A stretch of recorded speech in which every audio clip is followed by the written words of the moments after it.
মেয়ের স্নান করানোর সময় হয়ে গেল, তাই আমি মেয়েকে উঠিয়ে নিলাম আর এখানে সব জামা কাপড় রেডি করছিলাম ওকে স্নান করানোর পরে পরাবো। আজকে খুব একটা ঠান্ডা পড়েনি, তাই ভাবলাম একটা ফ্রকই পরাবো। তো যাই হোক, এখানে স্নান টান করায় মেয়েকে ঘুম পাড়িয়ে দিয়েছিলাম। মেয়ে দেখছি উঠেও পড়েছে। তো তারপর ভাবলাম মেয়ে যখন একা একা খেলছে আমি ঘরটা আজকে মুছেই ফেলি।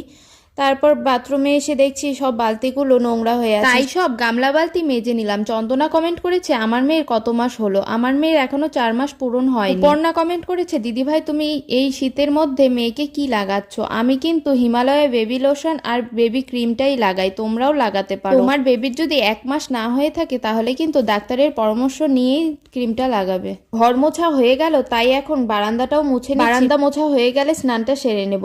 আর বর আসার সময় হয়ে গেছে, তাই খেতে বসে পড়েছি। বর চলেও আসছে, ওখানে জামা পড়ছিল তাই ঢেকে রেখে আমি খাওয়া শুরু করে দিলাম। বিকেল হয়ে গেছে, আড্ডা দিয়েই রাতের খাওয়াটা শেষ করলাম।